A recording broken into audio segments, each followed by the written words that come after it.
One of the main tools we need to be in total control of in our life is patience. That's a tool we all have to harness to our advantage, because too little or too much just will lead us to an endless array of problems. Now today I want to talk to you especially about that. Patience is a tool we do need to harness. It's not just a simple thing that we either give or not give enough of in our lives. I'll give you a few examples of that and how we should use it differently to different kinds of people. For example, I have a property manager here in Spain, and I haven't a lot of patience towards him because I was afraid to lose him. I didn't have a substitute, and by me having too much patience in that specific situations, I have a problem with apartments staying empty for far too long. That is screwing up my income. That's screwing up the income for my family. And as an entrepreneur and as a provider here, that's a really big problem for me. Now, after finding a substitute for that specific person, I'm having less and less patience in that specific situation. And that brings me more revenue. And that's really important, to find what needs to be done to that specific person. On the other hand, I want to tell you a story about a client of mine. Someday I woke up probably on the left foot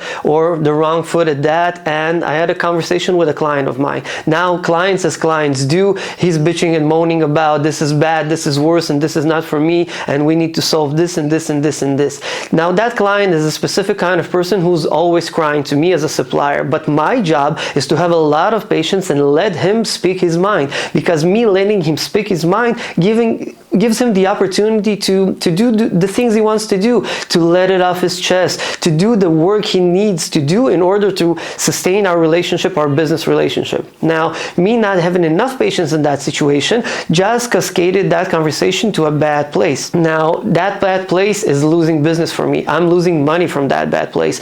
And being a business owner talking to other business owners, because my business is B2B, we have a lot of ego in hand. We have employees on other sides. We need revenue from either sides. And having not enough patience in that conversation just leads to problems. Now I'm trying to figure out how I have to solve that problem with that specific client. Now I'm going to pay an external service, or I'm just going to bring somebody else in the mix who's trying to help me negotiate that situation because I lost my patience. Recently, I had a really interesting podcast with a friend. Although he's in the Russian channel, Sting, one of the lessons that you can learn from that is him talking about the patience he's having with his clients. He's a business that talks to B2C clients. That means the final client is his client, and a lot of people have a lot of small problems. His business is a garage, so everybody's coming with their car and everybody's having the same old issues. Now, not being patient enough, that can ruin your business because you need to give service to people. Our patience is really a tool we have to harness.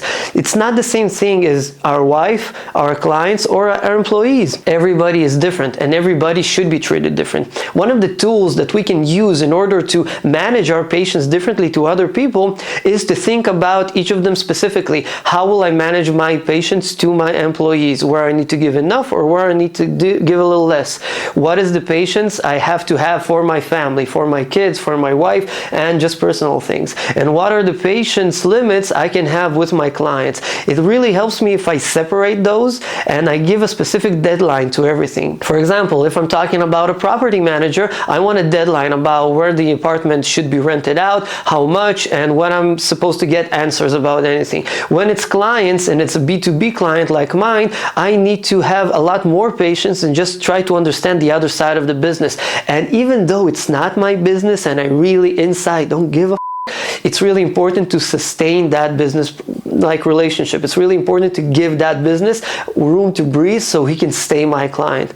Now, talking about family or friends, everybody is different. Every person is different, and we got to remember that. So guys, patience is a tool. We all have to harness it and use it differently to different ways. Let's just think about the people separately, and let's give everybody the right amount that they need, and not to forget that if you don't use enough patience or you use too much patience, that could lead to problems. Too much patience will lead us to one way, not enough patience will lead us to another. Stick with me and we're going to talk about smarter things.